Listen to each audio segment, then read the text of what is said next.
اعوذ باللہ من الشیطان الرجیم بسم اللہ الرحمن الرحیم یا ایہا الذین آمنوا اطیعوا اللہ واطیعوا الرسول واولی الامر منکم فَإِن تَنَازَعْتُمْ فِي شَيْءٍ فَرُدُّوهُ إِلَى اللَّهِ وَالرَّسُولِ إِن كُنتُمْ تُؤْمِنُونَ بِاللَّهِ وَالْيَوْمِ الْآخِرِ ذَلِكَ خَيْرٌ وَأَحْسَنُ تَأْوِيلًا صدق الله العلي العظيم وقال النبي صلى الله عليه وسلم عليكم بسنتي وسنة الخلفاء الراشدين وقال النبي صلى الله عليه وسلم انما العلماء ورثة الانبیاء او كما قال النبي صلی اللہ علیہ وسلم۔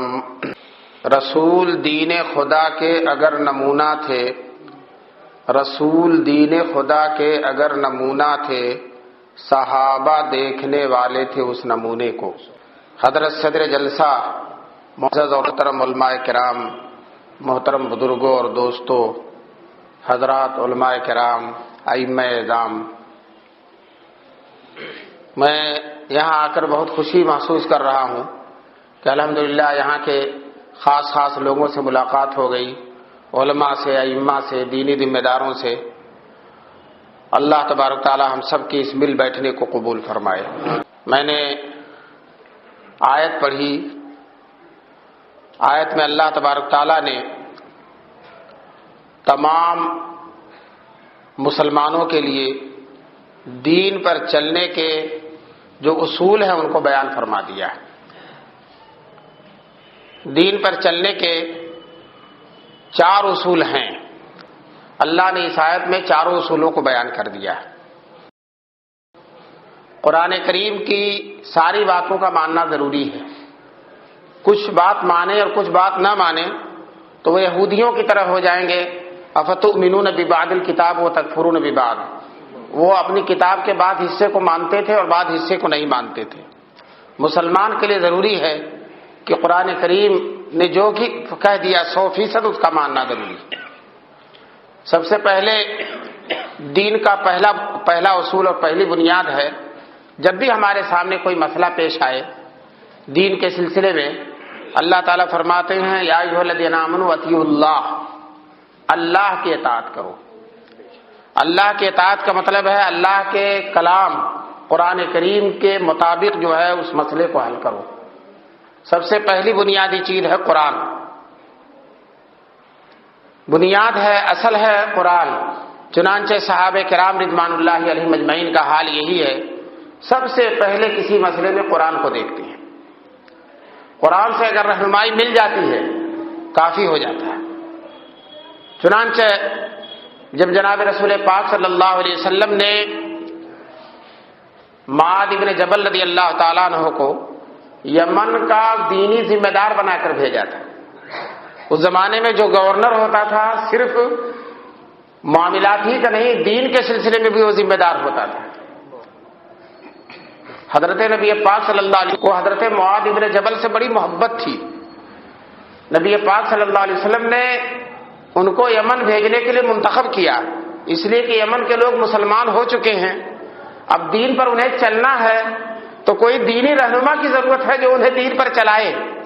ہر آدمی براہ راست کتاب و سنت نہیں سمجھ سکتا، نہ اس زمانے میں سمجھ سکتا تھا، نہ آج سمجھ سکتا ہے، اور نہ قیامت تک سمجھ سکتا ہے۔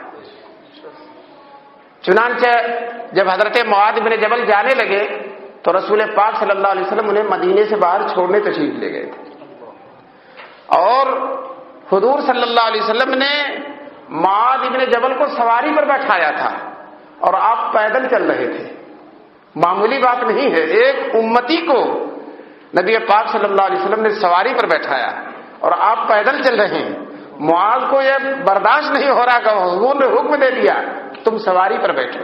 دوستو، حضور نے دینی ذمہ داروں کا احترام کر کے بتا دیا، قیامت تک جو نبی پاک صلی اللہ علیہ وسلم کی دین کی خدمت کرے گا اس کا اللہ اور اس کے رسول کی طرف سے اس کا اعزاز کیا جائے گا۔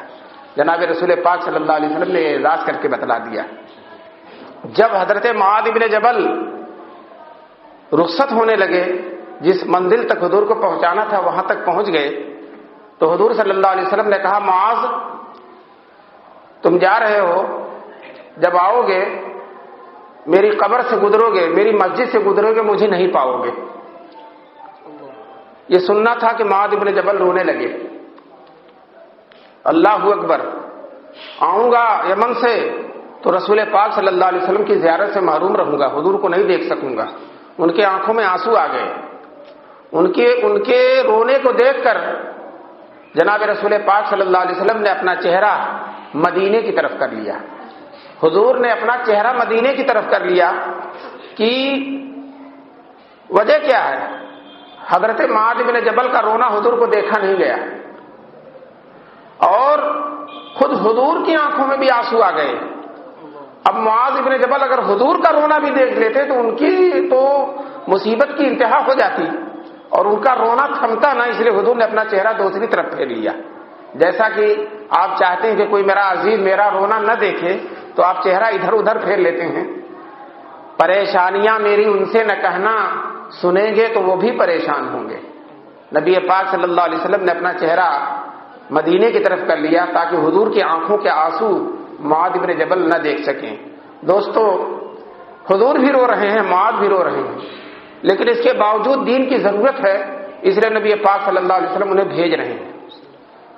جاتے ہوئے پوچھتے ہیں معاذ جب وہاں کوئی مسئلہ پیش آئے گا تمہیں اس مسئلے کو کیسے حل کرو گے؟ لوگ سوال کریں گے، دین کا کوئی مسئلہ پوچھیں گے، تو معاذ بن جبل رضی اللہ تعالیٰ عنہ نے کہا اقضی بکتاب اللہ، قرآن سے اس کا فیصلہ کروں گا، اس کا فیصلہ قرآن سے کروں گا۔ حضور صلی اللہ علیہ وسلم نے کہا معاذ اگر مسئلہ قرآن میں نہ ملا تو، اس لیے اس سے پتہ چلا ہے، صحیح حدیث ہے ترمذی شریف کی، پتہ چلا کہ سارے مسئلے قرآن میں نہیں ہیں۔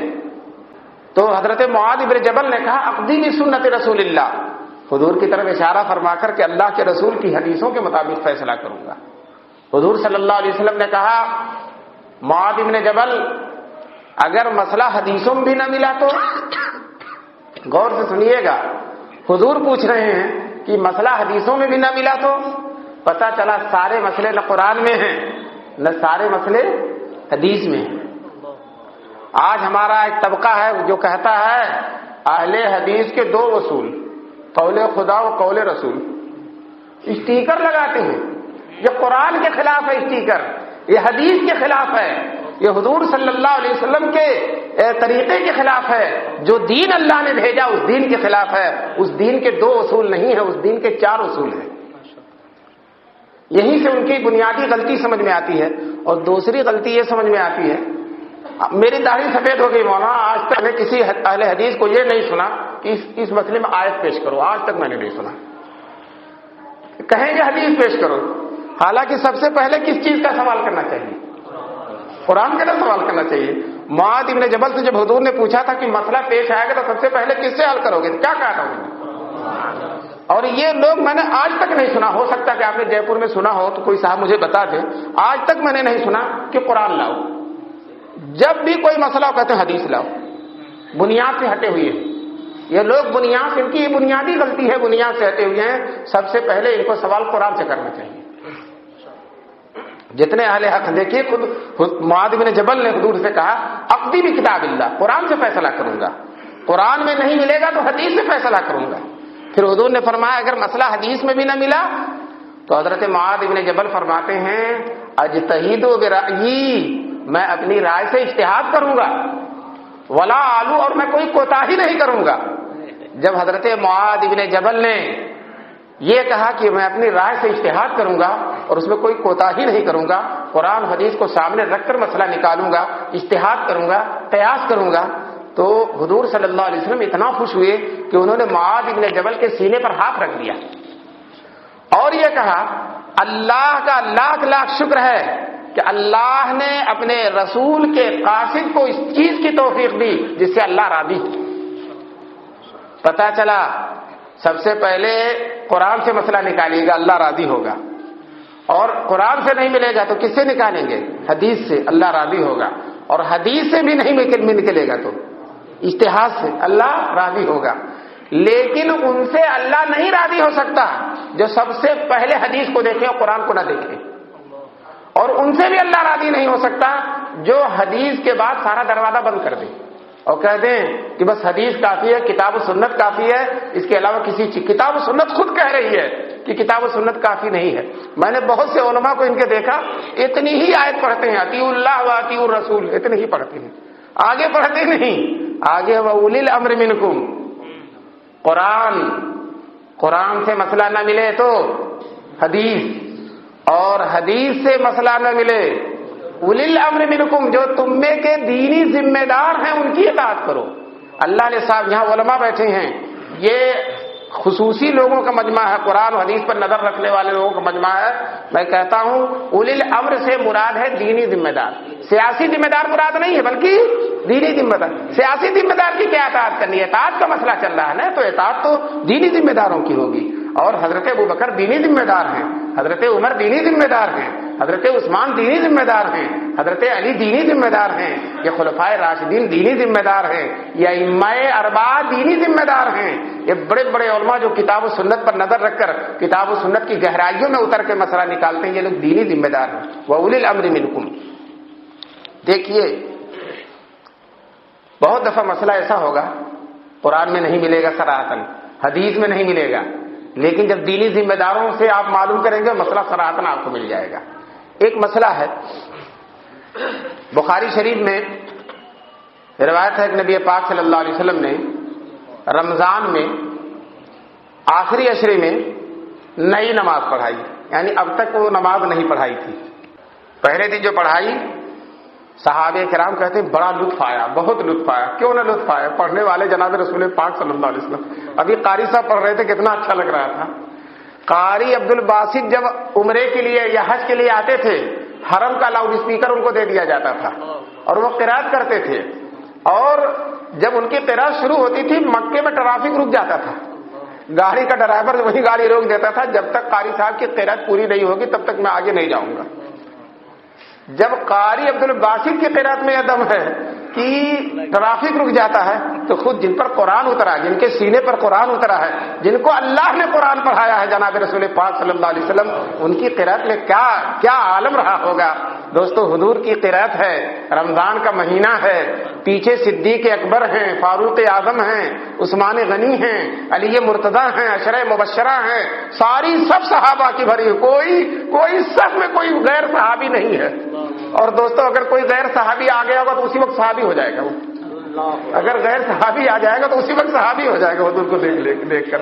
بہرحال میں عرض یہ کر رہا تھا کہ فرشتوں کا جمگھٹا، قرآن کوئی پڑھتا ہے، مسلم شریف کی روایت میں فرشتے اترنا شروع ہو جاتے ہیں، تو یہاں حضور صلی اللہ علیہ وسلم پڑھ رہے ہیں، کتنے فرشتے، کتنا کیف و سرور کا عالم رہا ہوگا۔ صحابہ کہتے ہیں وہ لذت آئی، وہ لطف ملا، وہ سرور ملا کہ دوسرے دن بہت چرچا ہوا، بہت لوگ آ گئے، اور دوسرے دن بھی نبی پاک صلی اللہ علیہ وسلم نے تراویح پڑھائی، تیسرے دن کافی تعداد میں لوگ آ گئے، تیسرے دن بھی پڑھائی، چوتھے دن کا حال بخاری نقشہ کھینچتے ہیں، اجزل مسجد عن اہلہ، مسجد اپنے آنے والوں سے تنگ ہو گئی، کوئی تل دھرنے کی جگہ نہیں رہی مسجد میں۔ آخری سب میں اس زمانے میں عورتیں ہوا کرتی تھیں، آخری سب بھی بھری ہوئی ہے، کوئی کہیں جو ہے کسی اور کی جگہ نہیں ہے، ساری مسجد بھر گئی۔ اور نماز عشاء کی نماز کے بعد صحابہ کرام سب کے سب بیٹھ گئے، حضور اپنے حجرے میں چلے گئے، جو اعتکاف کے لیے حضور کے لیے بنایا گیا تھا اس میں چلے گئے، لوگ انتظار کر رہے ہیں حضور اب نکلیں گے، اب نکلیں گے، اب نکلیں گے، گھنٹوں گزر گئے، حضور تشریف نہیں لائے، صحابہ بھی سب کے سب بیٹھے ہوئے ہیں، سراپا انتظار بیٹھے ہوئے ہیں، اور 2 گھنٹہ 3 گھنٹہ 4 گھنٹہ گزر گئے، تقریباً پوری رات گزر گئی، کوئی صحابی مسجد سے باہر نہیں گیا، سب کے سب بیٹھے رہے۔ شاعر کے اس شعر کا منظر آ گیا نظر کے سامنے، ادھر وہ در نہ کھولیں گے، ادھر ہم در نہ چھوڑیں گے، ادھر وہ در نہ کھولیں گے، ادھر ہم در نہ چھوڑیں گے، حکومت اپنی اپنی ہے، ادھر ان کی ادھر اپنی۔ اگر حضور باہر نہیں نکلیں گے تو صحابہ کرام بھی مسجد سے باہر نہیں جائیں گے۔ چنانچہ جو ہے سارے کے سارے صحابہ بیٹھے رہے۔ اس کے بعد حضرت بلال حبشی نے فجر کی اذان دی، اذان کے بعد ان کا معمول تھا کہ حضور کو بلا کر لے آتے تھے، حضور کو جاتے تھے اور بلا کر لے آتے تھے، بڑی شان تھی بلال حبشی کی۔ بتائیے تہجد کی تنہائیوں میں جب حضور تہجد سے فارغ ہوتے تھے تو سب سے پہلے جس کا چہرہ دیکھتے تھے وہ بلال حبشی ہوتے تھے۔ دوستو بلال کے چہرے میں رنگ کالا ہے لیکن ہمارا دل ان کی طرف کھینچ رہا ہے۔ سارے مسلمانوں کے حبشہ کی جماعت آئی ہوئی تھی تو ہم لوگ لگ کا مسافہ کرتے تھے، اس لیے کہ بلال کی نسبت انہیں نظر آ رہی تھی، اس قدر محبت۔ اور مسلمان تو مسلمان، ایک غیر مسلم ہمارے ہاں حضرت بلال کی شان میں شعر کہتا ہے، ادھر آؤ بلال، ادھر آؤ بلال، ان انگلیوں کو چوم لوں تیری۔ غیر مسلم کہتا ہے ادھر آؤ بلال، ان انگلیوں کو چوم لوں تیری، دیا کرتے تھے تم جن سے رسول اللہ کو شانہ۔ اے بلال، جن مبارک انگلیوں سے حضور کی معطر زلفوں میں کنگھی کیا کرتے تھے، اور اس انگلیوں کو چوم لو۔ غیر مسلم کہہ رہا ہے۔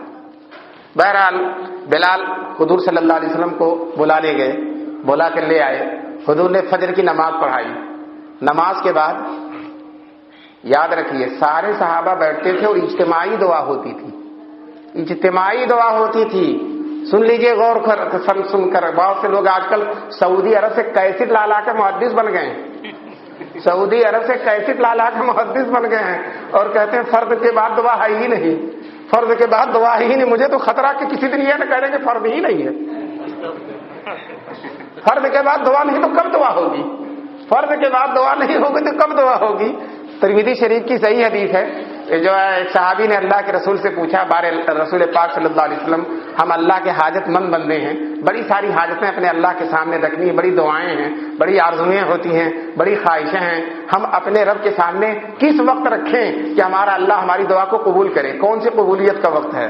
تو حضور نے 2 وقت بتایا تھا، جو ہے دبر الصلوات المکتوبات، فرض نماز کے بعد، فرض نماز کے بعد دعا حضور نے بتلایا، فرض نماز کے بعد دعا۔ اور دوسرا وقت جوف اللیل الاخیر، رات کے آخر میں، تہجد کے وقت، جب سناٹا ہوتا ہے، جب یہ کیفیت ہوتی ہے کہ سحر کے جھرمٹے میں ساجد و مسجود ملتے ہیں، سحر کے جھرمٹے میں ساجد و مسجود ملتے ہیں، بہت بے پردہ ہو کر عابد و معبود ملتے ہیں۔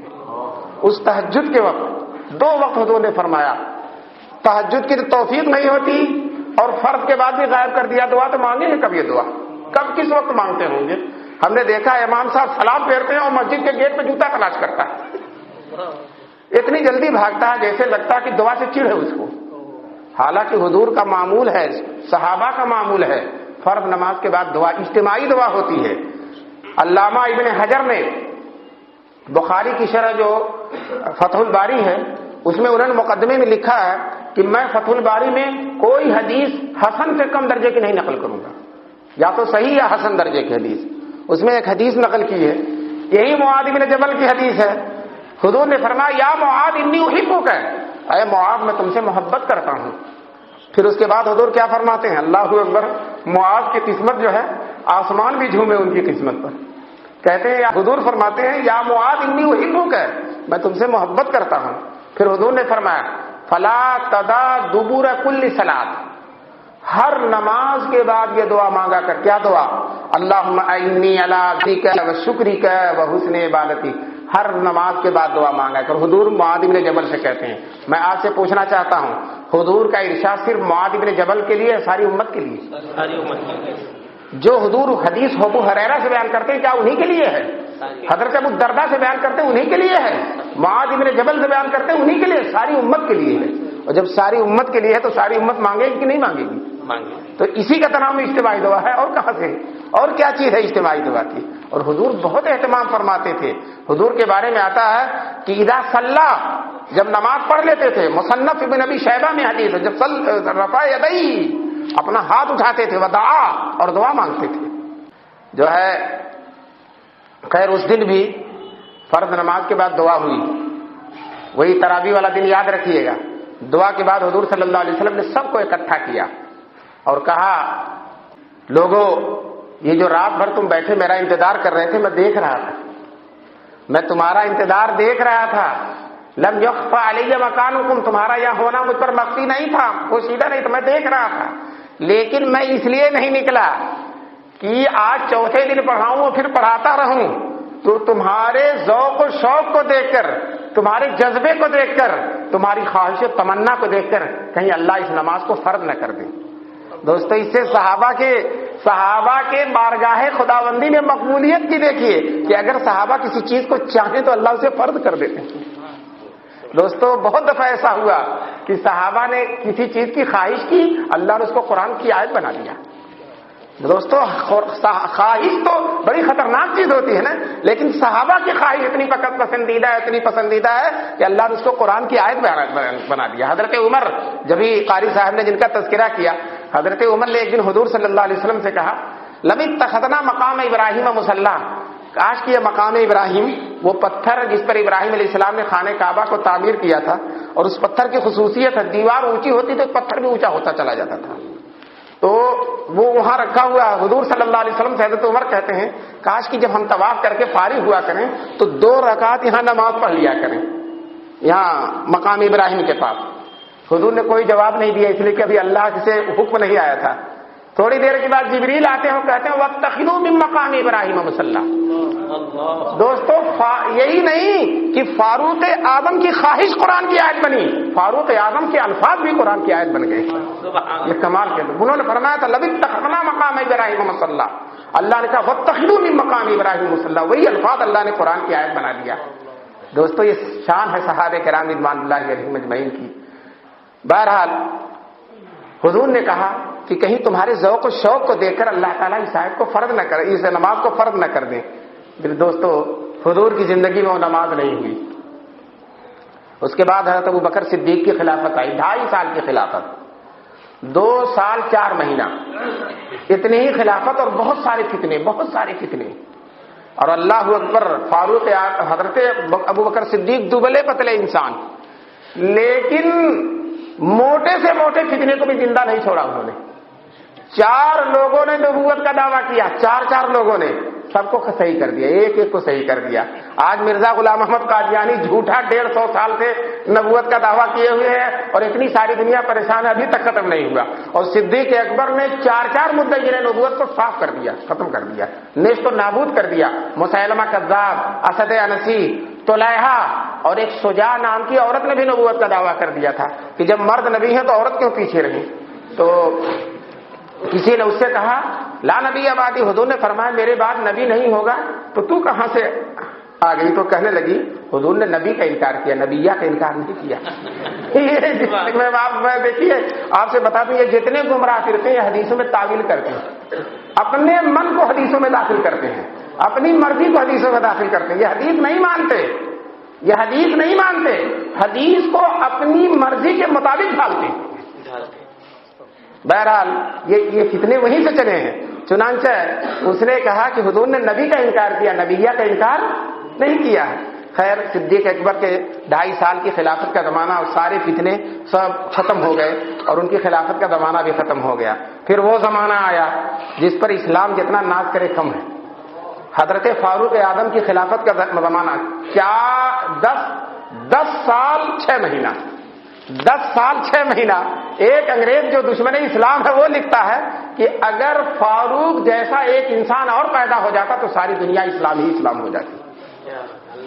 22,51,000 30 مربع میل پر تنہا اسلامی حکومت کا جھنڈا لہرا دیا فاروق اعظم نے.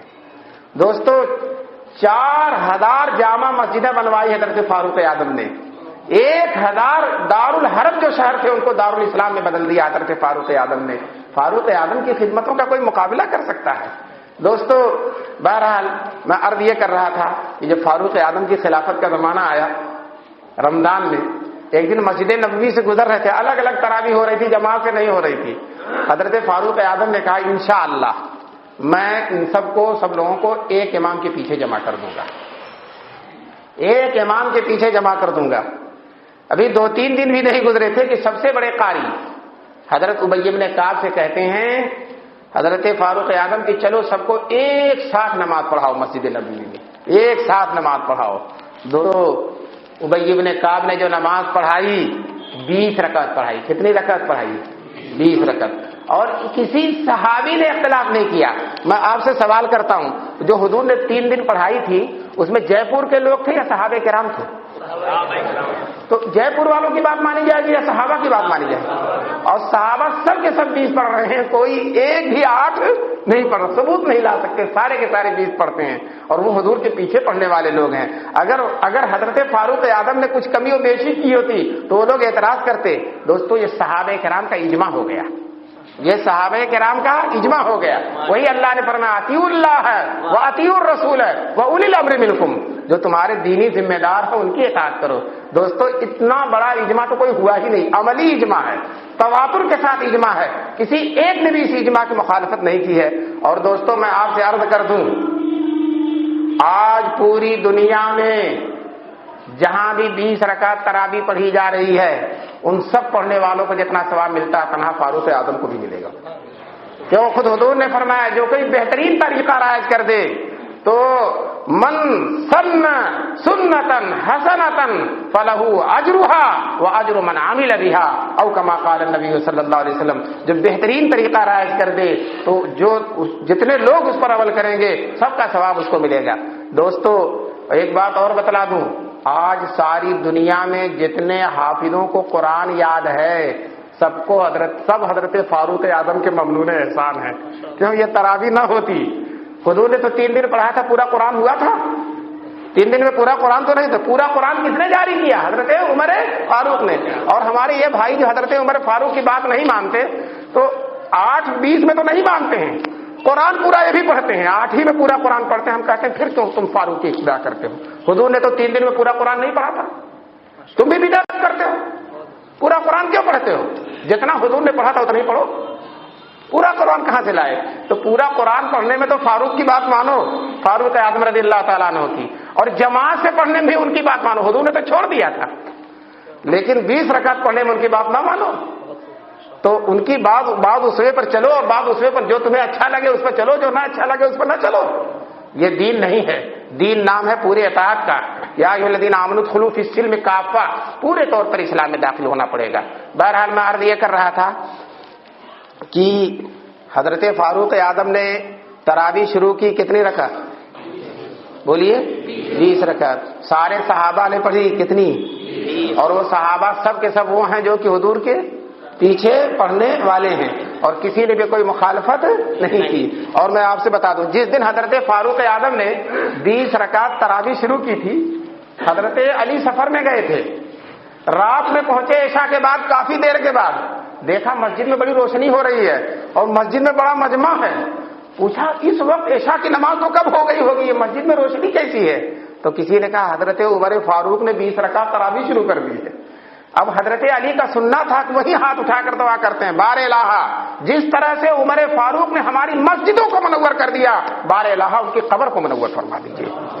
دوستو آج پورے عالم میں جو مسجدوں میں رونق ہے, دیے جل رہے ہیں, چراغاں ہو رہا ہے, قرآن ہو رہا ہے, مٹھائیاں تقسیم ہو رہی ہیں, خوشیاں ہو رہی ہیں. دوستو 20 رکعت تراویح ہو رہی ہے, اور کوئی دل لگے یا نہ لگے, لشٹم پشٹم تو سبھی پڑھ لیتے ہیں, دل لگے یا نہ لگے تو بیٹھے رہتے ہیں, جب امام رکوع کے تب بھی کھڑے, لیکن بہرحال بیٹھا تو رہا مسجد میں, بھاگا تو نہیں, 20 تو پڑھ ہی لیتے ہیں. دوستو یہ سب صدقہ ہے اور یہ سب برکت ہے حضرت عمر فاروق رضی اللہ تعالیٰ عنہ کی. بہرحال اللہ نے فرمایا اطیعوا اللہ ہے واطیعوا الرسول. اور میں آپ کو بتا دوں, نہ اطیعوا اللہ میں کامل ہے یہ لوگ, نہ اطیعوا الرسول میں کامل ہے. اولی الامر کو تو مانتے ہی نہیں, اولی الامر کو تو مانتے نہیں. میں نے آج تک نہیں سنا کہ قرآن کی کسی آیت کا مطالبہ کیا اور کسی آیت سے دلیل پیش کرتے ہوں. اور حدیث کا بھی مسئلہ سنیے, حدیث میں جو مرضی کے مطابق ہے وہی مانتے ہیں, جو نہیں مرضی کے مطابق وہ نہیں مانتے. میں آپ سے بتاتا ہوں, اور آخر میں مجھ سے کوئی سوال کرنا چاہے تو میں سوال کا جواب بھی دوں گا, لیکن تحریری سوال کرے گا, اس لیے کہ راجستھان کی پوری زبان میں سمجھ نہیں پاؤں گا, تحریری اردو میں لکھ کر کرے گا, میں انشاءاللہ اس کا جواب بھی دوں گا. ایک اہل حدیث سے کسی نے پوچھا کندھے سے کندھا ملانے والی حدیث کیسی ہے؟ نماز میں ہے نا کندھے سے کندھا, سنا ہوگا نا, کندھے سے کندھا ملا کر کھڑے. تو وہ کہنے لگے صحیح ہے, صحیح ہے, بالکل صحیح ہے, لیکن انہیں پتا نہیں کہ بخاری میں ہے. کسی نے کہا پیر جتنا پھیلاتے ہو ذرا کندھے سے کندھا ملا کے دکھاؤ, تو پیر جتنا پھیلاتے ہو ذرا کندھے سے کندھا ملا کے دکھاؤ, تو کہنے لگا تب ضعیف ہے. عمل کے خلاف تو ضعیف. دیکھ رہے ہیں حدیثوں کا کی بے حرمتی دیکھیے, حدیثوں کی بے عزتی دیکھیے کہ عمل کے خلاف نظر آ گیا تو وہ حدیث ضعیف ہو گئی. میں آپ سے بتا دوں, یہاں علماء بیٹھے ہیں, حدیثوں کا صحیح کہنا اور ضعیف کہنا آسان بات نہیں ہے. اگر ضعیف حدیث اور صحیح موضوع حدیث اور صحیح کہہ دیا تو حضور پہ الزام لگا دیا اس نے, اور اسی طرح سے حضور کی صحیح حدیث کو ضعیف کہہ دیا تب بھی حضور کو الزام لگا دیا اس نے. اور جناب رسول پاک صلی اللہ علیہ وسلم فرماتے ہیں کہ من کذب علی متعمدا فلیتبوأ مقعدہ من النار, جو جان بوجھ کر مجھ پر جھوٹ باندھے وہ اپنا ٹھکانہ جہنم بنائے.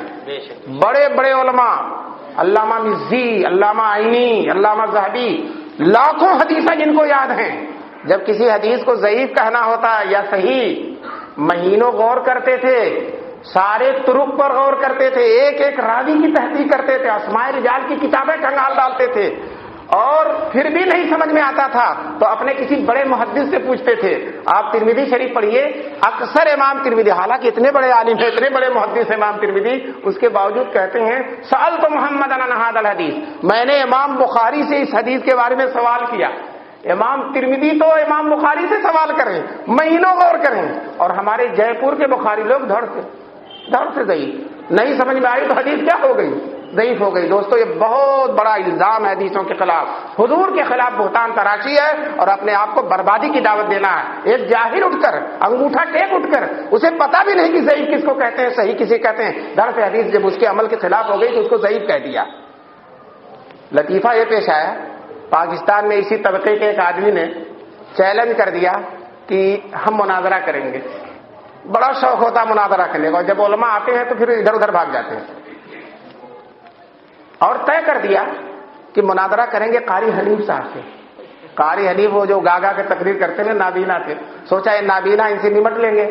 چنانچہ جو ہے قاری حنیف کہا کہ انہیں سے مناظرہ کروں گا. لوگوں نے کہا ارے بھائی اور لوگ موجود ہیں, اس نابینا آدمی کو کیوں پریشان, کہنے لگے جب کروں گا قاری حنیف ہی سے کروں گا. سوچا کہ اس سے آسان ہے کر لینا, پتہ نہیں کس عالم سے پالا پڑ جائے. تو قاری حنیف کو بھی تاؤ آ گیا, انہوں نے کہا چل مجھے سے مناظرہ کر. تیار ہو گئے, مناظرے کی تاریخ متعین ہو گئی, 2 اسٹیج بن گیا, اس پر یہ صاحب, ایک پر قاری حنیف.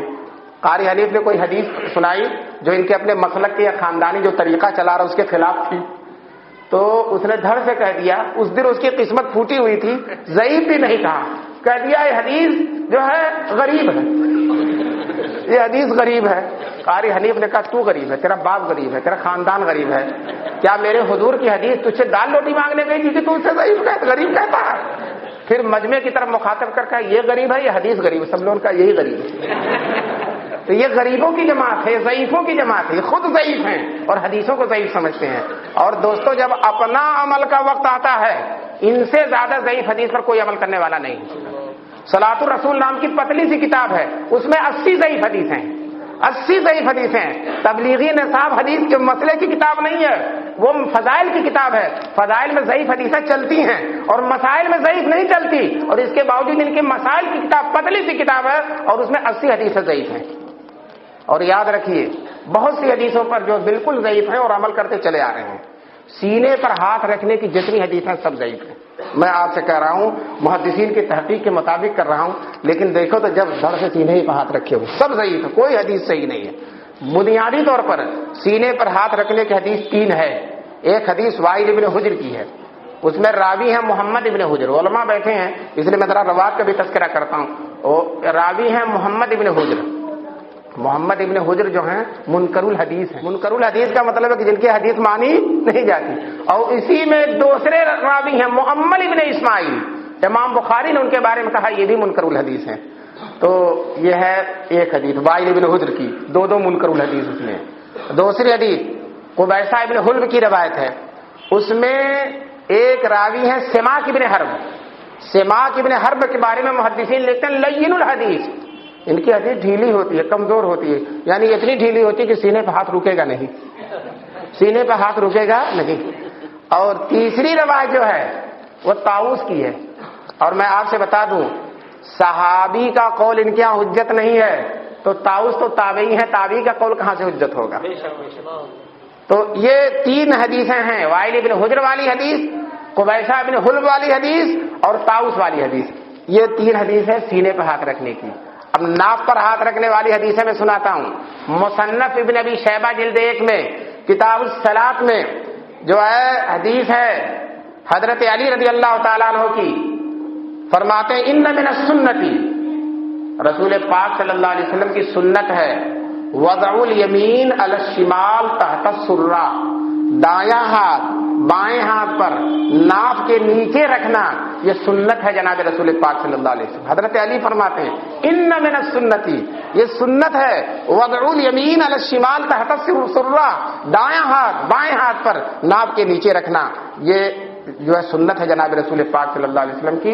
حضرت علی فرماتے ہیں. دوسری حدیث محلہ ابن حزم میں حدیث ہے، اس کے راوی ہیں حضرت انس، وہ فرماتے ہیں ثلاث من اخلاق النبوہ، 3 چیزیں ایسی ہیں جو حضور کے مزاج کی تھیں، حضور کی عادت تھی. 3 چیز. کیا 3 چیز؟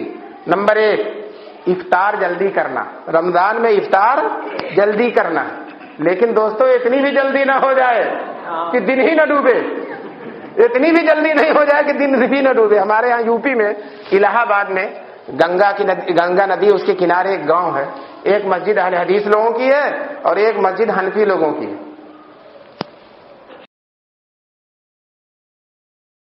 مغرب کی اذان ہوگی اہل حدیث کے مسجد میں اور مؤذن نے پوری اذان دے دی. ہمارے ایک آدمی نے مؤذن صاحب کو پکڑا، کہا دیکھو ابھی سورج نظر آ رہا، مغرب کی اذان ہو گئی، افطار کرا دیا اور گنگا کے کنارے سورج نظر آ رہا. دوستو یہ جلد بازی کے دھن میں روزے کو فاسد کرنا یہ سنت نہیں ہے نبی پاک صلی اللہ علیہ وسلم کی. دن ڈوبنے کے بعد فوراً افطار کرنا چاہیے، ایک عادت. دوسری عادت حضور کی تھی سحری دیر میں کرتے تھے. تیسری عادت حضور کی حضرت انس فرماتے ہیں جو 10 سال تک حضور کے خادم رہے ہیں ان سے زیادہ حضور کی نمازوں کو کون جان سکتا. وہ کہتے ہیں حضور کی سنت تھی وضع الیمین علی الشمال تحت السرہ، دایاں ہاتھ بائیں ہاتھ پر ناف کے نیچے رکھنا یہ سنت ہے جناب رسول پاک صلی اللہ علیہ وسلم. 2 حدیث ہوئی. تیسری حدیث سناتا ہوں. تیسری حدیث سند بھی سنیے. ان وکیع ان موسی بن عمیر ان علقمہ بن ولی ان علقمہ ان وائل بن حجر عن النبی صلی اللہ علیہ وسلم. آ جائیے مفتی صاحب اندر ہی آ جائیے، آپ لوگ رہیں گے تو تقویت رہے گی نا. جو کوئی صاحب اگر سند نوٹ کرنا چاہیں تو نوٹ کر کے ان کو بتا بھی سکتے ہیں. ان وکیعین، یہ وکیع بہت بڑے محدث ہیں، امام شافعی کے استاد ہیں. ان موسی بن عمیر ان علقمہ بن وائل بن حجر عن النبی صلی اللہ علیہ وسلم قال کان النبی صلی اللہ علیہ وسلم یضع یمینہ علی شمالہ تحت السرہ، حضور اپنا دایاں ہاتھ بائیں ہاتھ پر ناف کے نیچے رکھتے تھے.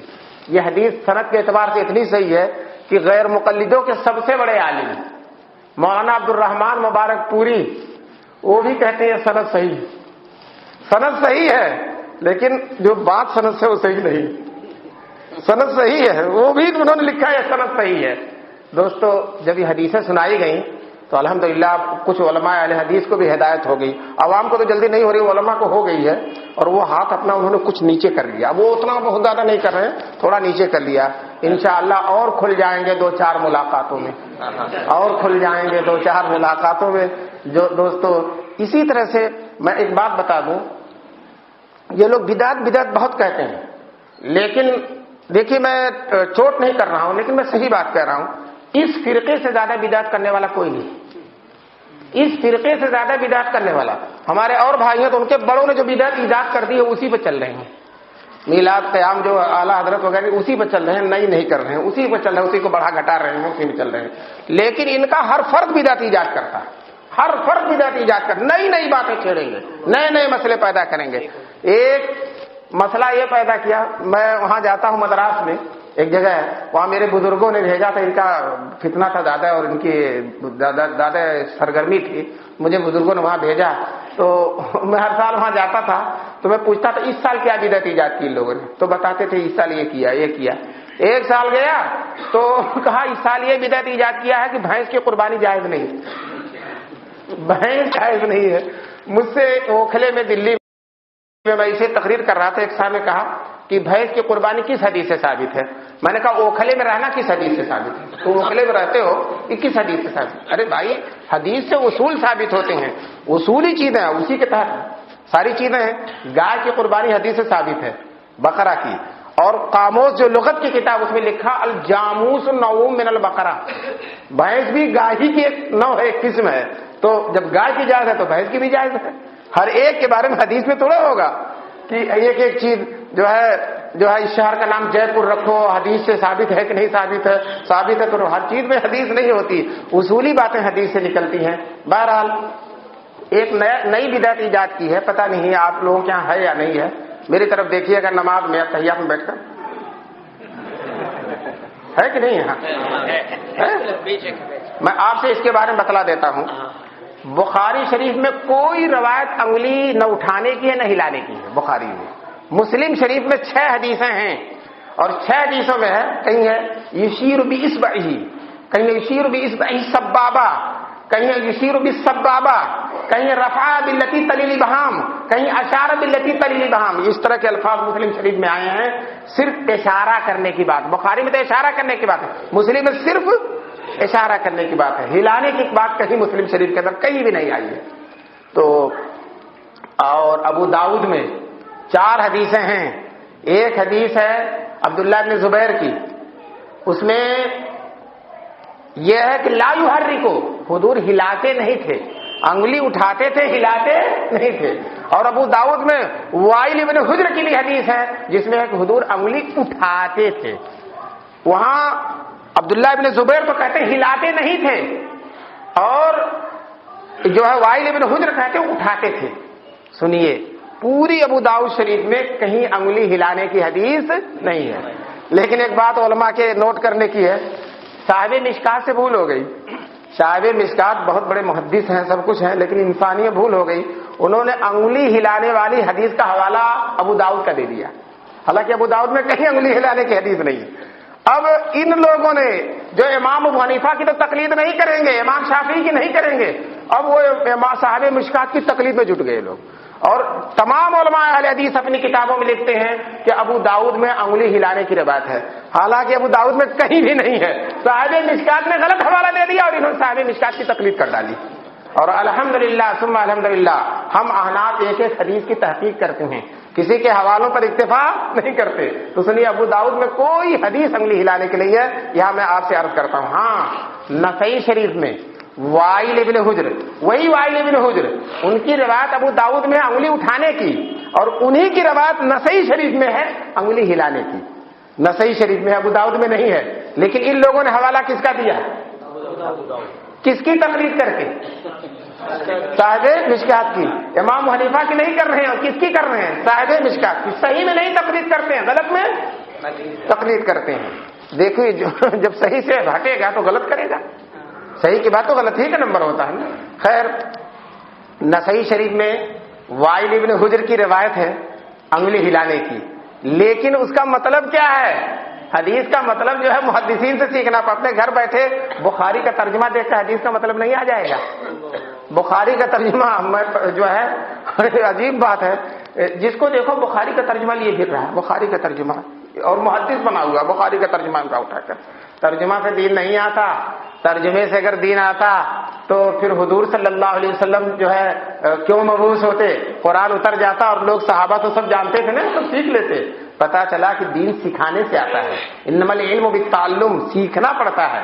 چنانچہ یہ انگلی ہلانے کی جو بات ہے، علامہ بیہقی جو بہت بڑے محدث ہیں وہ کہتے ہیں لعل المراد بالتحریک الاشارۃ بها، شاید انگلی اٹھانے سے مراد اشارہ کرنا ہے، اور ہلانے سے مراد کیا کرنا ہے؟ اشارہ کرنا ہے. غور سے سنیے گا، ہلانے سے مراد اشارہ. کیوں؟ دیکھیے، جب اشارہ کرنے کے لیے آپ اٹھائیں گے، میری طرف دیکھیے، اٹھائے کہ نہیں؟ پھر گر گئی کہ نہیں؟ یہ ہلی کہ نہیں ہلی؟ یہ ہلنا مراد ہے. ایک دفعہ اٹھا کے جب گرا دیں گے یہ ہلنا کہاں سے مراد ہے؟ اس کے لیے تو مرارن کا لفظ ہونا چاہیے نا. یہ معنی بتاتے ہیں بیہقی، اور کہتے ہیں وجہ کیا بتاتے ہیں؟ کہتے ہیں لئلا یعارض حدیث ابن الزبیر، تاکہ ابو داؤد میں جو ابن زبیر کی حدیث ہے جس میں ہے کہ انگلی نہیں ہلاتے تھے، اور یہ حدیث اس کے ٹکرا نہ جائے. حدیثوں میں ٹکراؤ پیدا کرنا مناسب چیز نہیں ہے. تو یہ حدیث کے معارض اور ٹکراؤ نہ پیدا ہو جائے، اس لیے اس کا یہی معنی بتانا پڑے گا کہ ہلانے سے مراد اٹھا کر گرا دینا. علامہ شوکانی فرماتے اس کے بعد ومما يرشد الى ما ذكره البيهقی، بیہقی نے جو ذکر کیا ہے وہ اس کی طرف رہنمائی کرتی ہے. کیا؟ حدیث روایت ابو داؤد حدیث وائل بن حجر فإنه بلفظ اشار بها. ابو داؤد نے انہی وائل بن حجر کی جو حدیث نقل کی ہے اس میں اشارہ کا لفظ ہے، اس میں حرکت دینے کا لفظ نہیں ہے. تو دیکھیے بیہقی بھی کہتے ہیں صرف اٹھانا مراد ہے، شوکانی بھی کہتے ہیں صرف اٹھانا مراد ہے.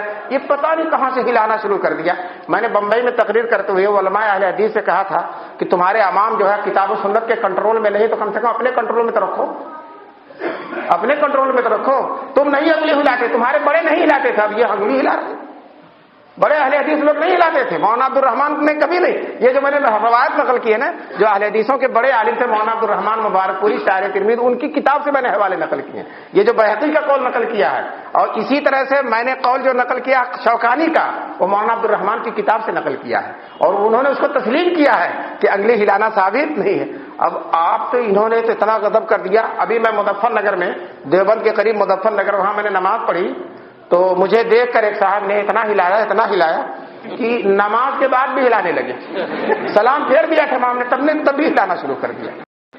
بتائیے نماز میں کسی کی ضد کرنا.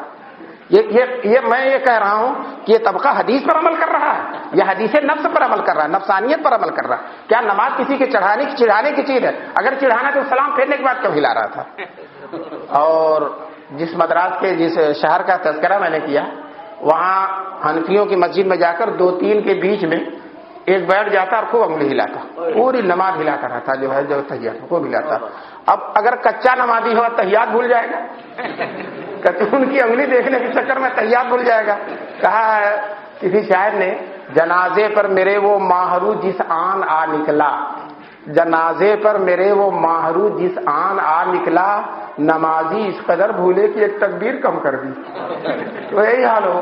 حنفیوں نے اعلان کر دیا انگلی ہلانے والے ہماری مسجد میں نہ آئیں، انگلی ہلانے والے ہماری مسجد میں نہ آئیں. اب یہ لوگ ناراض ہو گئے. اس بستی میں گیا تو جو جماعت اہل حدیث کے ذمہ دار ہیں وہ مجھ سے ملنے آئے. یہ طبقہ مجھ سے ملتا بھی رہتا ہے، دوستی بھی ہے، کہتا ہے کہ ہماری ہدایت کی فکر کرتا رہتا ہے، ملتے بھی رہتے ہیں. تو وہ آئے مجھ سے ملنے اور کہنے لگے ہماری مسجد میں آپ کو بیان کی دعوت ہے مغرب بعد. میں نے کہا ٹھیک ہے. ان کی مسجد میں گیا مغرب بعد. جب کرسی پہ بیٹھ گیا تو کہا مولانا اس آیت پہ بیان کیجیے گا. آیت دیا ومن اظلم ممن منع مساجد اللہ ان یذکر فیہ اسمہ وسعی فی خرابیہا. اس شخص سے بڑا ظالم کون ہوگا جو لوگوں کو مسجدوں میں ذکر الہی سے روکے. چونکہ حنفیوں نے روکا تھا تو میری تقریر حنفیوں کے خلاف ہو جائے گی. خیر میں نے کہا مولانا ٹھیک اسی پہ بیان کرتا ہوں. اللہ نے میرے دل میں بات ڈالی. میں نے کہا جس طرح سے مسجد میں آنے سے روکنا ومن اظلم ممن منع مساجد اللہ میں آدمی کو داخل کر دیتا ہے اور جو ہے یہ غلط ہے اور مسجد سے روکنا، اسی طرح سے مسجد میں کوئی ایسی حرکت کرنا جس سے نمازیوں کی نماز میں خلل آئے، مثال کے طور پر انگلی ہلانا، یہ بھی من اظلم ممن منع مساجد اللہ میں داخل ہے. بہرحال یہ تو اللہ نے دل میں بات ڈال دی. عرض یہ کر رہا تھا کہ حدیثوں پہ بھی صحیح عمل نہیں ہے. جو مرضی کے مطابق حدیث ہے اس کو لیتے ہیں اور جو مرضی کے خلاف. اور میں آپ سے بتا دوں ایسی تشریحیں حدیث کی کرتے ہیں، ایسی رونگٹے کھڑے ہو جاتے ہیں. حضور اور صحابہ کی روح فریاد کرے گی ایسی غلط حدیثوں کی تشریح اپنی مرضی کے مطابق ڈالنا. میں آپ سے پوچھنا چاہتا ہوں حدیث جدھر لے جائے گی ادھر جانا ہے یا حدیث کو اپنے گھر لے جانا ہے؟ حدیث کو اپنے تابع کرنا یا اپنے کو حدیث کے تابع کرنا ہے؟ فارسی شاعر کہتا ہے، اگر علماء اس سے محظوظ ہوں گے، رشتہ درگردنم افگندہ دوست، رشتہ درگردنم افگندہ دوست، می برد ہر جا کی خاطر خواہ اوس. محبوب نے میرے گردن میں اپنی محبت کی رسی ڈال دی ہے، جدھر جائے گا لے جائے گا جائیں گے. عاشق کا تو یہ ہونی حدیث جدھر لے جائے گی جائیں گے. اور یہ حدیث کو اپنی طرف لے آتے ہیں، حدیث کی طرف نہیں آتے، خود بدلتے نہیں، قرآن کو بدل دیتے ہیں. دوستو یہ عجیب بات ہے. ایک صاحب میں حدیث بتاؤں، بخاری شریف میں حدیث ہے، حضور نے فرمایا کوئی وضو کر کے مسجد میں آ جائے تو بعض دفعہ ایسا ہوتا ہے سردی میں یا ایسے کہ پیٹ میں آواز محسوس ہوتی ہے تو شبہ ہوتا کہ ہو سکتا ہے ہوا نکل گئی ہو، ریا خارج ہو گیا. تو حضور فرماتے ہیں صبح کا کوئی بھروسہ نہیں، صبح سے نہیں وضو ٹوٹتا. اور حضور نے فرمایا کہ ہاں جب بدبو محسوس ہو جائے یا آواز محسوس ہو جائے تب وضو ٹوٹے گا، اور بدبو اور آواز نہ محسوس ہو تو وضو نہیں ٹوٹے. لیکن کب؟ جب شبہ ہو، اور اگر یقین ہو تو ٹوٹ جائے گا نا. اب وہ سمجھا رہا تھا، حدیث بتلا رہا تھا، مطلب سمجھا رہا تھا کہ کتنی بھی ہوا خالی ہو جائے وضو نہیں ٹوٹے گا جب تک کہ آواز نہ آئے، جب تک کہ بدبو نہ آئے. حضور کیا کہہ رہے ہیں اور جناب کیا کہہ رہے ہیں؟ دوستو اس لیے حدیث ہمیشہ استادوں سے پڑھنا چاہیے. اللہ تعالیٰ آپ حضرات کو دارالعلوم میں آنے کی توفیق نصیب فرمائے. آپ وہاں دیکھیے گا کہ حدیث کیسے پڑھی جاتی ہے، کس طرح سے پڑھائی جاتی ہے. فجر کی نماز کے بعد 1200-1300 بچے، 1400 بچے دنیا کے چپے چپے سے، جس ملک سے ویزا مل سکتا اس ملک سے آتے ہیں. اگر کسی سے نہیں آتے ہیں تو ویزا نہیں ملتا، اس لیے نہیں آتے ہیں، ورنہ دنیا کے چپے چپے سے آتے ہیں. بڑے پڑھ کر بنگلہ دیش وغیرہ کے بچے وہ حدیثیں پڑھا کر آتے ہیں، بخاری پڑھا کر آتے ہیں اور دورے میں داخلہ لیتے ہیں. ایک محدث آتا ہے بخاری پڑھاتا ہے، پھر دوست وہ جاتا ہے ترمذی دوسرا آتا ہے، تیسرا نسائی پڑھاتا ہے، چوتھا آ کے ابو داؤد پڑھاتا ہے. دارالعلوم دیوبند میں چھٹی ہو جاتی 11 بجے اور بخاری پڑھنے والوں کی چھٹی ہوتی 12:30 بجے. کیوں؟ مکتب عشق کے انداز نرالے دیکھے، مکتب عشق کے انداز نرالے دیکھے، اس کو چھٹی نہ ملی جس نے سبق یاد کیا. 12:30 بجے تک، اس کے بعد چھٹی ہوتی ہے، جلدی سے کھانا کھاتے ہیں، قیلولہ کرتے ہیں، ظہر کی نماز، پھر بیٹھ جاتے ہیں حدیث پڑھنے کے لیے. عصر تک چلتی ہے، اور عصر کے بعد بھی حدیث پڑھائی جاتی ہے، مغرب تک چلتی ہے، اور مغرب کے بعد جو ہے عشاء تک چلتی ہے، اور عشاء کے بعد 12 بجے رات تک چلتی ہے. دوستو ایک دن میں دارالعلوم دیوبند میں جو حدیث پڑھائی دی جاتی ہے، تم زندگی بھر اتنی نہیں پڑھ سکتے ہو، زندگی بھر اتنی نہیں پڑھ سکتے ہو. جو ہے حدیث تم ہی جانو، حدیث یہ لوگ جانتے ہیں. لیکن اے مرغ شہر عشق ز پروانہ بیامود، کہاں ساخت سوکھتا رہا جہاں شدو آواز نہ آمد.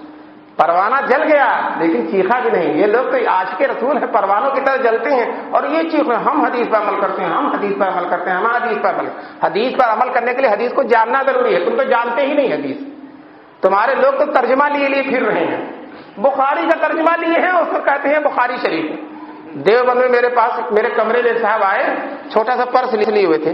میں نے ان سے کہا کہ کیا لیا اس میں؟ تو کہنے لگے بخاری شریف ہے. چھوٹے سے پرس میں کھڑنے لگے بخاری شریف. میں نے کہا ذرا دیکھا، یہ تو کرامت اہل حدیث دیکھیں، کرامت اہل حدیث دیکھیں. اسی نام کی کتاب بھی ہے، اسی نام کی لوگوں نے کتاب بھی لکھی، کرامت کا مخالفت کرتے ہیں، اور ایک اہل حدیث نے اہل حدیثوں کی کرامت لکھی ہے. تو میں نے کہا لائی کرامت اہل حدیث دیکھیں کہ کس طرح سے بخاری کو اس چھوٹے سے اس میں لکھ. اب نکالا تو بخاری کا انگریزی ترجمہ تھا. میں نے کہا امام بخاری تو انگریزی جانتے بھی نہیں تھے، تو یہ جو اردو ترجمہ اسی کو بخاری سمجھتے. میرے دوست ایک ہیں، وہ ایک مجمع میں گئے اور کہا میں کچھ نہیں کروں گا.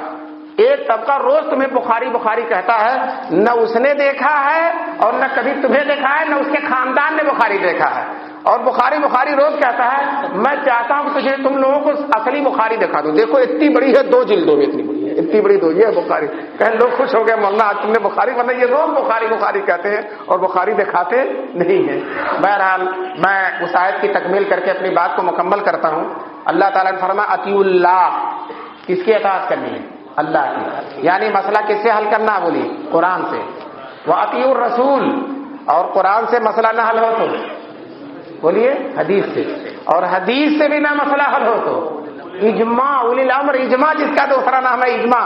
میں نہیں کہتا، سب سے بڑے مفسر تفسیر کی کتابوں متداول جو تفسیر ہے امام راضی، انہوں نے یہی تفسیر کی ہے کہ اولو الامر سے مراد ہے اجماع، اور اجماع میں سب سے اونچا اجماع ہے صحابہ کرام رضوان اللہ علیہم. کیوں؟ وہ براہ راست شاگرد ہیں حضور صلی اللہ علیہ وسلم کے. انہوں نے قرآن کو اترتے ہوئے دیکھا ہے. وہ حضور کے ساتھ سواری پر جا رہے ہوتے تھے اور حضور پر قرآن اتر رہا ہوتا تھا. سواری پہ بیٹھے ہوتے تھے، قرآن اتر رہا ہوتا تھا. حضور کی مجلس میں بیٹھتے تھے، اچانک حضور پہ پسینہ شروع ہو جاتا تھا اور وہی اترتی تھی. ان کے مجمع میں آ کر جبریل بیٹھ جاتے تھے اور ان کو قرآن کی اور دین کا مطلب جو ہے حضور سے پوچھتے تھے تاکہ حضور بیان کریں اور صحابہ جو ہے سیکھ لیں. جن کو جبریل سکھانے آیا کرتے تھے، جن کی اللہ رہنمائی فرماتا ہے، جن کو حضور نے سکھایا ہے، دوستو ان کا اجماع. بتائیے 20 رکعت تراویح پہ سارے صحابہ کا اجماع ہے کہ نہیں؟ اور طلاق ثلاثہ والا مسئلہ وہ تو حدیثوں سے ثابت ہے، بخاری اور مسلم کی کئی حدیث ہیں، اس موضوع پر موقع ملے گا تو بتاؤں گا. سب سے ثابت بخاری کی ایک روایت ہے کہ ایک جو ہے صاحب نے اپنی بیوی کو 3 طلاق دے دیا، اور ابن حجر سارے شارحین کہتے ہیں کہ ایک ہی مجلس میں دیا. حضور صلی اللہ علیہ وسلم سے پوچھا گیا تو حضور نے کہا نہیں، اب یہ اپنی بیوی کے لیے حلال نہیں ہو سکتی جب تک کہ کسی دوسرے سے نکاح نہ کرے اور وہ کسی وجہ سے طلاق نہ دے دے اور پھر عدت میں گزر جائے، تب تک جو ہے پہلے شوہر سے کے لیے حلال نہیں ہو سکتی. ایک مجلس کی 3 طلاق کتنی ہو گئی؟ 3 ہو گئی. حضرت عمر کے زمانے میں بھی بالکل اسی کے مطابق فیصلہ ہو گیا، اجماع ہو گیا. اسی طرح سے یہ جو جمعے کی اذان کا بھی تذکرہ کیا تھا نا مولانا نے، حضور کے زمانے میں ایک ہوتی تھی، لیکن اسلام پھیل گیا، آبادی بہت بڑھ گئی. اب اس ایک اذان کے بعد فوراً جو ہے جماعت شروع ہو جاتی تھی، خطبہ شروع ہو جاتا تھا. دور کے لوگ نہیں آ پاتے تھے. حضور کے زمانے میں تو بالکل مسجد کے ارد گرد ہی گھر تھے، زیادہ دور ہے تو دوسری مسجد ہے، لیکن اسلام بہت پھیل گیا، آبادیاں بہت پھیل گئیں. تو حضرت عثمان نے کہا ایک اذان پہلے دے دی جائے تاکہ لوگ آنا شروع کریں اس اذان کے بعد، اور جو ہے دوسری اذان تک سب کے سب آ جائیں. سارے صحابہ نے ان کی تائید کی. اولی الامر ہیں، قرآن میں کہا ہے اولی الامر، صحابہ کرام جو مسلمان اجتماعی طور پر فیصلہ کر دیں وہ دین بن جاتا ہے اور شریعت بن جاتی ہے، قرآن کی آیت بن جاتی ہے، قرآن کی آیت کے مطابق بن جاتی ہے. وہ دوستو اولی الامر منکم، ایک صاحب جو ہے وہ اہل حدیث تھے، گاؤں میں مسئلہ چل رہا تھا، کہنے لگے میں حج کرنے جا رہا ہوں، وہاں دیکھ کر آؤں گا تو جیسی اذان ہوتی ہے وہاں تو پھر فیصلہ ہوگا. وہاں جب گئے تو دیکھا کہ مسجد نبوی میں 2 جمعہ پڑھا تو وہاں بھی 2 اذان، حرم میں پڑھا تو وہاں بھی 2 اذان. اب آئے تو بول نہیں رہے ہیں. لوگوں نے کہا کیا دیکھا؟ وہاں تو 2 اذان ہوتی ہے، وہاں تو 2 اذان ہوتی ہے، وہاں کی اذان نظر نہیں آئی، وہاں کی 20 رکعت تراویح نہیں نظر، وہاں کا رفع دین تو نظر آتا ہے، وہاں کا رفع دین تو نظر آتا ہے، اور وہاں کا آمین بالجہر نظر آتا ہے، اور وہاں کی 20 رکعت تراویح نظر نہیں آتی، اور وہاں کا جو ہے 2 اذانیں نظر نہیں آتی. اور وہاں کے سارے علماء نے متفقہ فیصلہ کیا ہے کہ ایک مجلس کی 3 طلاق کتنی ہوتی ہے؟ 3 ہوتی ہے. وہ اب وہ نظر نہیں آ رہا ہے. اپنی پسند کی چیز، جس طرح حدیثوں میں اپنی پسند کی چیز، اسی طرح سے حرمین میں بھی اپنی پسند کی چیز. بہرحال اللہ تعالیٰ فرماتے ہیں وَأُولِي الْأَمْرِ مِنْكُمْ، دینی ذمہ داروں کے اطاعت کرو. اور اس کے بعد فرماتے ہیں فَإِن تَنَازَعْتُمْ فِي شَيْءٍ، اگر کسی مسئلے میں اختلاف ہو جائے فَرُدُّوهُ إِلَى اللَّهِ وَرَسُولِهِ، قرآن و حدیث کی طرف لے جاؤ. دوستو قرآن و حدیث کو کسی فرعی مسئلے کو اصل کی طرف لے جانا، اسی کا نام قیاس ہے. قیاس کس کو کہتے ہیں؟ اصل کے حکم کو فرع میں لے جانا. اب امام راضی نے لکھا ہے کہ جس مسئلے میں جھگڑا ہے اگر وہ مسئلہ قرآن میں حدیث میں صراحتاً آیا ہے تو پھر اس کی طرف لوٹانے کی کیا بات ہے؟ وہ تو پہلے ہی کہہ چکا اللہ تعالیٰ کا اطیعوا اللہ واطیعوا الرسول. پتا چلا یہ وہ مسئلہ ہے جو قرآن حدیث میں صراحتاً نہیں آیا، اور جب صراحتاً نہ آئے مسئلہ اور قرآن حدیث سے مسئلے کو نکالا جائے تو اسی کا نام کیا ہے؟ قیاس ہے. اور خود قیاس حضور فرماتے ہیں، بخاری شریف کی روایت ہے، ایک عورت آئی اور کہا اللہ کے رسول میرے والد پر حج فرض تھا، وہ نہیں کر سکے، کیا میں ان کی طرف سے حج کروں؟ بخاری میں ہے. تو حضور نے فرمایا، دیکھیے قیاس کر رہے ہیں حضور، کیا ان کا قرضہ ہوتا تو ادا کرتی کہ نہ کرتی؟ تو اس نے کہا ہاں کرتی. تو حضور نے کہا جس طرح سے قرضہ ادا کرتی اسی طرح سے ان کا حج بھی ادا کری. اسی کا نام تو کیا ہے؟ قیاس ہے. ایک نظیر سے دوسرے نظیر کو نکالنا، اسی کا نام قیاس ہے. بہرحال دین کے 4 اصول ہیں، اور اگر کوئی 2 نہ مانے اور 2 مانے تو آدھا دین مانتا اور آدھا دین نہیں مانتا. اور یاد رکھیے جو ہے یہ 4 امام جو ہیں، امام ابو حنیفہ، امام شافعی، امام مالک، امام احمد بن حنبل، یہ 4 کو مانتے ہیں. امام شافعی بھی قرآن کو مانتے ہیں، حدیث کو مانتے ہیں، اجماع کو مانتے ہیں، قیاس کو. امام مالک بھی مانتے ہیں، امام احمد بن حنبل بھی مانتے ہیں، امام ابو حنیفہ بھی مانتے ہیں. اور جو ان 4 کو مانے گا وہ حق پر ہوگا، جو حق کو مانے گا وہ حق پر ہوگا. اور دوستو جو حق کو نہیں مانے گا یا حق پر رہنے والے لوگوں کو نہیں مانے گا، یاد رکھیے وہ حق سے دور ہو جائے گا. اللہ تبارک تعالی ہم سب کو راہ حق پر مستعدی کے ساتھ چلنے کی توفیق نصیب فرمائے. وآخر دعوانا الحمدللہ رب العالمین. کوئی سوال آیا تو دے دیجیے. کوئی فرقہ ہے یا کوئی تحریک ہے اور اس کا مقصد کیا ہے تو کیا کرنا چاہتے ہیں؟ میں نے عرض یہ کر دیا کہ بہرحال یہ پورے دین پر چلنا نہیں چاہتے. دین کے کچھ اصولوں کو مانتے ہیں، کچھ اصولوں کو نہیں مانتے. کچھ لوگ کہتے ہیں ان کو چھیڑنے کی کیا ضرورت ہے. ہم یہ کہتے ہیں کہ اگر یہ صحیح چیز کو نہ چھیڑیں تو ہم ان کو نہیں چھیڑیں گے. یہ چائے خانوں میں بیٹھ کر اور اسی طرح ہوٹلوں میں بیٹھ کے کہتے ہیں جو لوگ رفع دین نہیں کرتے ان کا فعل غلط ہے، جو امام کے پیچھے نہیں پڑھتے ان کا فعل غلط ہے، اور ان کی نماز نہیں ہوتی، یہ ہماری نمازوں پر حملہ کرتے ہیں۔ دوستو امام شافعی تو کہتے ہیں ہم رفع دین کریں گے، تم نہیں کرتے وہ بھی صحیح ہے، لیکن یہ کہتے ہیں کہ ہم کرتے ہیں یہ صحیح ہے، تم نہیں کرتے غلط۔ امام شافعی میں ان میں زمین و آسمان کا ہے۔ امام شافعی کہتے ہیں تمہارا صحیح ہو سکتا ہے، اور یہ کہتے ہیں نہیں میرا ہی صحیح ہے تمہارا غلط ہے۔ تو اب بتاؤ جو ہماری نمازوں پر حملہ کرے، ہمیں جنت میں بھی نہ جانے دے، تو ہم کو اس کی اصلاح کی کوشش کرنا ضروری ہے کہ نہیں ضروری ہے؟ ضروری ہے کہ نہیں؟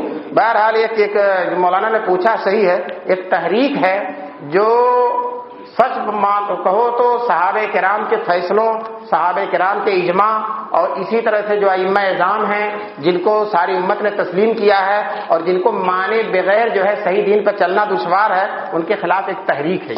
اس لیے ہم چاہتے ہیں کہ اللہ تبارک تعالیٰ ان کو ہدایت سے سرفراز فرمائے۔ ہمارے ہی بھائی ہیں، ہمارے ہی بھائی ہیں، ہم ان دل سوزی سے ان کی ہدایت کریں، ان کو ہم کاٹنا نہیں چاہتے، اپنے سے جوڑنا چاہتے ہیں، اپنے سے نہیں جوڑنا چاہتے، دینی اصولوں سے جوڑنا چاہتے ہیں، قرآن و حدیث سے جوڑنا چاہتے ہیں۔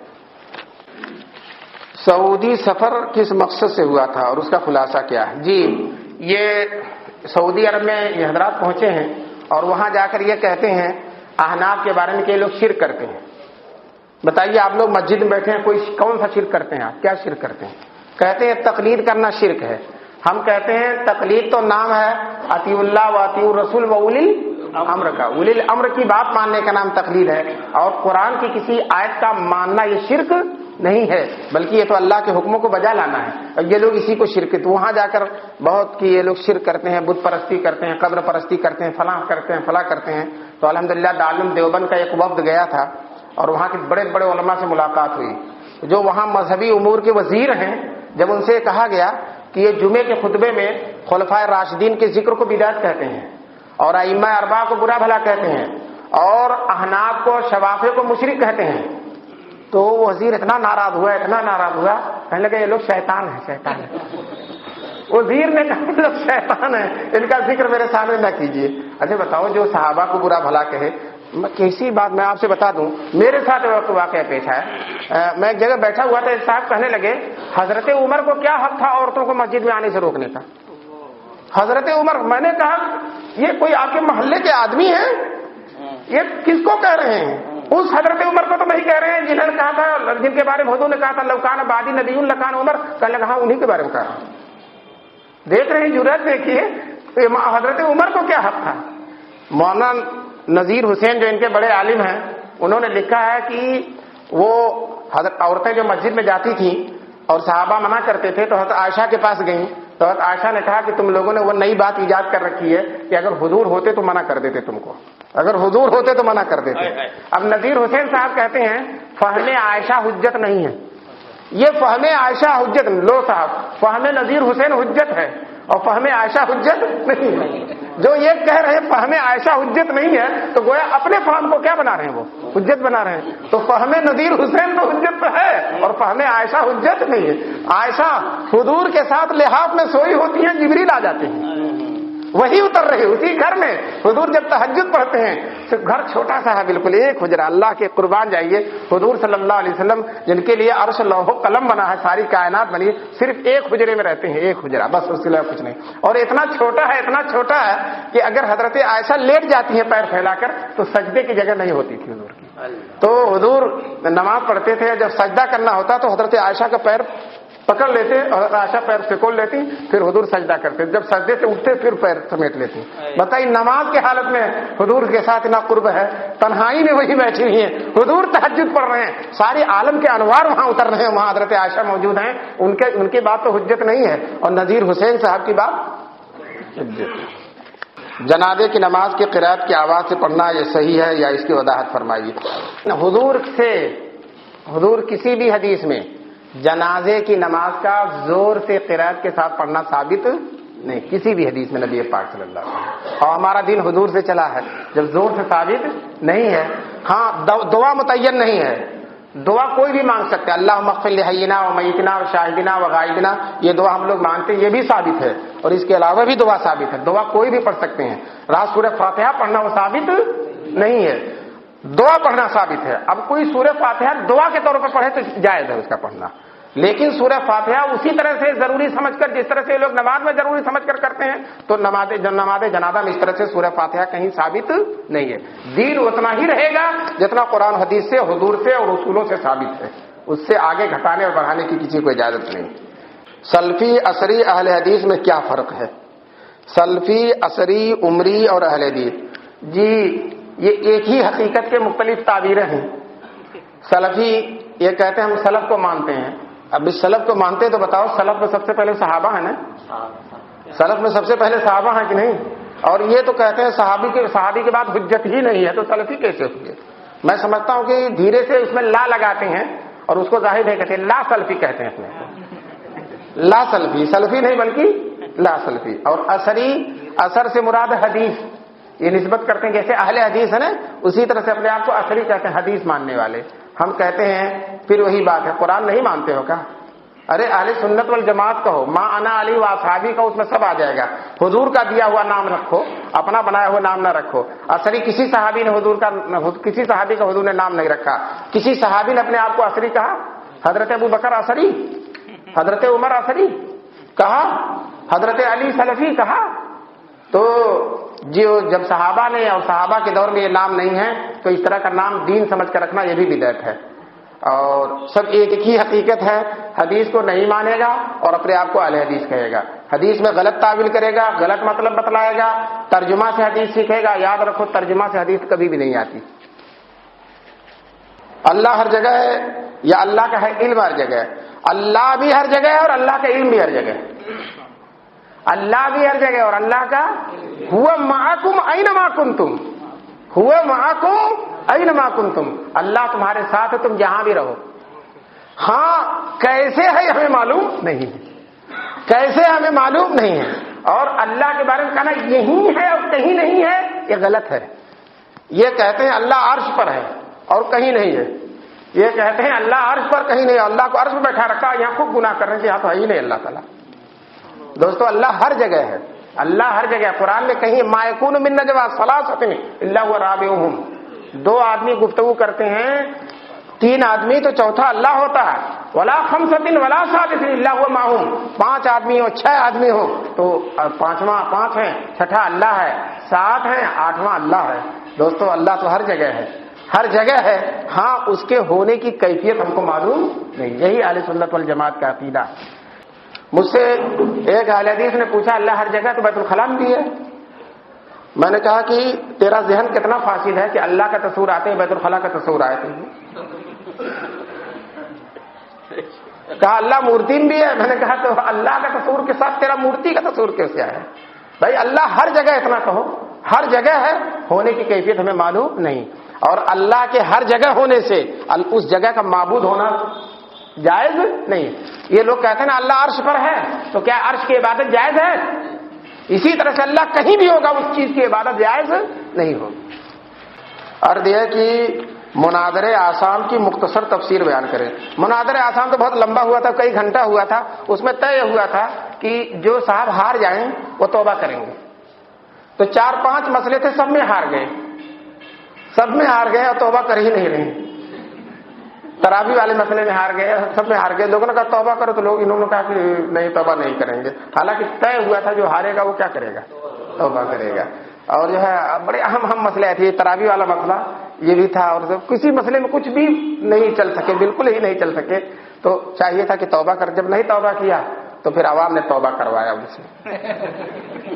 عوام نے مارنا شروع کر دیا. وَأَنزَلْنَا الْحَدِيدَ فِيهِ بَأْسٌ شَدِيدٌ. پانچویں دلیل ہے، جو چاروں دلیلیں نہ مانے اس کے لیے پانچویں مارنا شروع.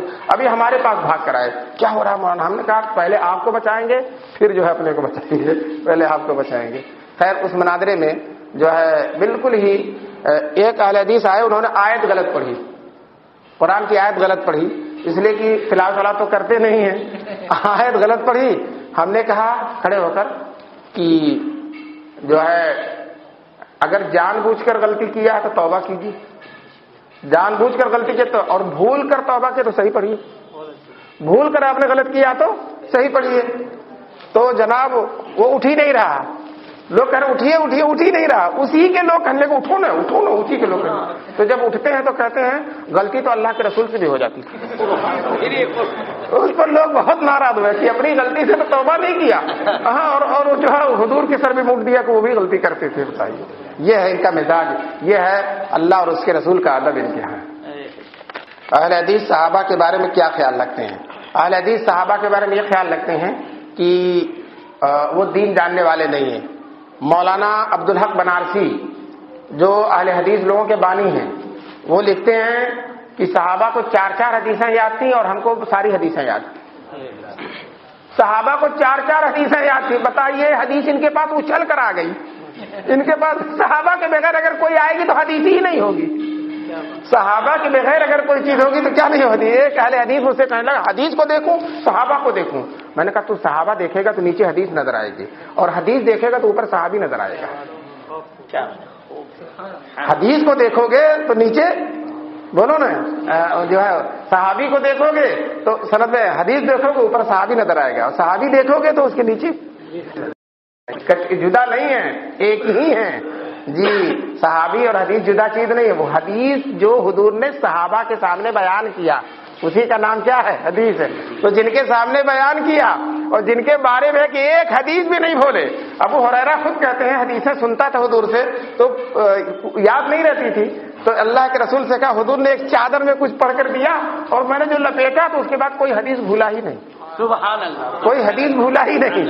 اور حال یہ ہوتا تھا کہ صحابہ کو یہ نہیں گوارا تھا کہ ہم ہوں نہ اور حضور حدیث بیان کر دیں، لیکن کہ تجارت میں بھی جانا ہے تو دو مل کر دوستی کر لیتے تھے کہ میں جب دکان پر جاؤں گا یا کھیتی میں جاؤں تو حضور کے پاس بیٹھنا اور سب حدیثیں یاد رکھنا، اور جب میں آؤں گا تو مجھے سب حدیثیں بیان کر دینا، اور تم جب جانا تو میں بیٹھوں گا اور میں جو کچھ سنوں گا تمہیں بیان کر دوں گا، تو نہ تجھ سے چھوٹے گی نہ مجھ سے چھوٹے گی۔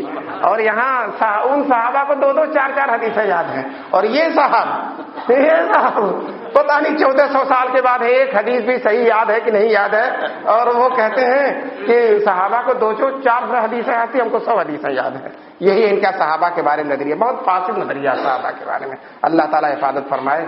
میں آپ سے کہہ دوں رئیس ندوی ابھی جلدی انتقال ہوا، اہل حدیث عالم ہے، اتنی موٹی کتاب لکھا تنویر الآفاق فی مسألۃ الطلاق الثلاث، اس میں پتہ نہیں اس میں حضرت عمر کو بہت برا بھلا کہا۔ ایک جگہ تو لکھا ہے موصوف، حضرت عمر کو لکھا موصوف اپنی سیاسی مصلحتوں سے شرعی مسئلہ بدل دیتے تھے، حضرت عمر فاروق کے بارے میں لکھا ہے۔ یہ ایک اہل حدیث وہ جا رہا تھا، اس نے کہا کہ سنو ابو ہریرہ تو کہہ رہے ہیں اقرا بنفسک، دل میں پڑھو سورہ فاتحہ، دل میں پڑھو، تو کہتا ابو ہریرہ کو مارو گولی، کہتا ابو ہریرہ کو مارو گولی۔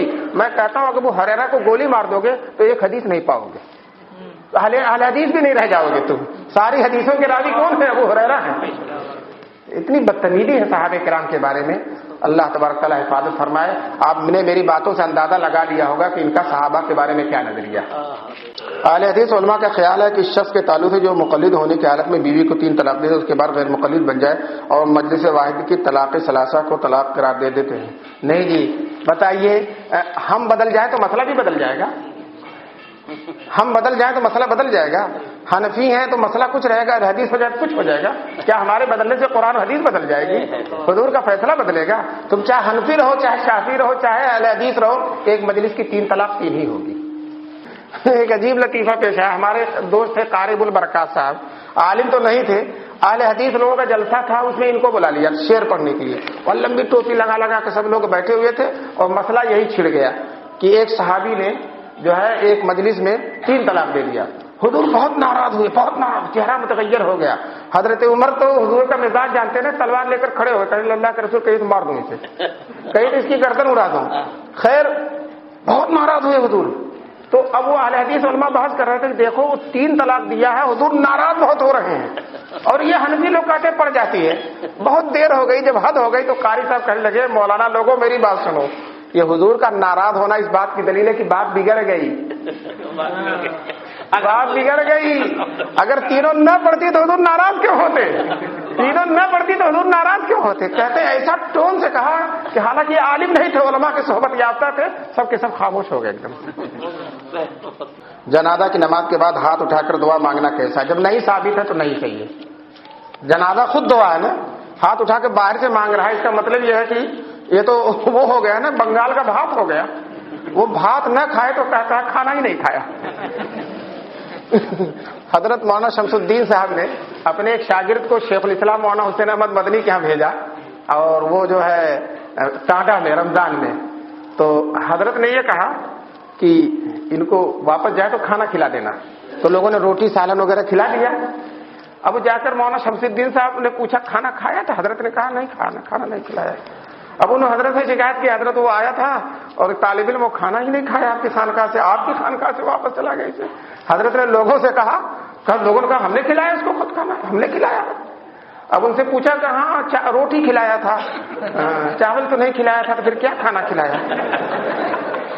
تو جس طرح سے اس روٹی کو وہ کھانا نہیں سمجھتے ہیں، اب جو نماز جنازہ کے بعد میں اٹھا کر ہاتھ مانگ رہا ہے، گویا کہ اس کو دعا نہیں سمجھ رہا ہے، حالانکہ نماز جنازہ تو دعا ہی ہے، یہ خود ہی دعا ہے نا، اس میں کوئی کمی رہ گئی کہا کہ پھر بعد میں مانگ رہا، ساری دعا اسی کے اندر ہوگی۔ اللہم اغفر لحینا ومیتنا وشاہدنا وغائبنا وصغیرنا وکبیرنا وذکرنا وانثانا، اللہم من احییتہ منا فاحیہ علی الاسلام ومن توفیتہ منا فتوفہ علی الایمان۔ بڑی جامع دعا ہے دوستو۔ یہ اس دعا کے چکر میں نماز جنازہ میں دل کھینچتا کہ جائیں، مانگیں گے سب لوگوں کے، جب مغفرت کی دعا مانگیں گے اور سب کے ایمان پر خاتمے کی دعا مانگیں گے، ہمارا بھی ایمان پر خاتمہ ہو جائے گا۔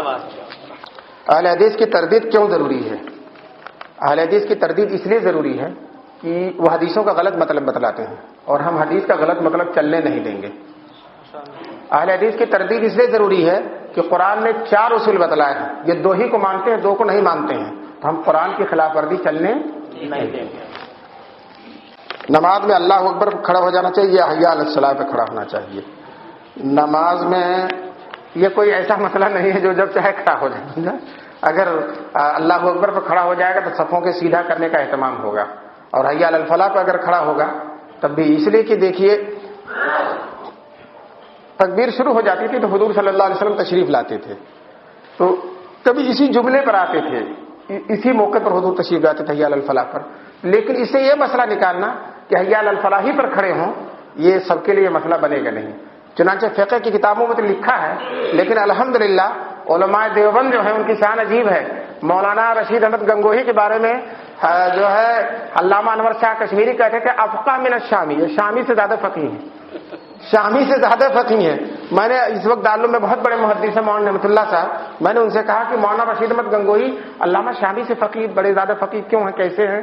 تو انہوں نے کہا دیکھو شامی میں کچھ بدعت کی بھی باتیں ہیں، میلاد قیام وغیرہ کی بھی کچھ باتیں ہیں، اور مولانا رشید احمد گنگوہی نے کوئی بدعت جو ہے روادار وہ کوئی بدعت جاری نہیں رکھی انہوں نے، تو اس طرح سے ان کی فقہ جو شامی سے بھی بڑی ہوئی ہے۔ دعا کر لیجیے۔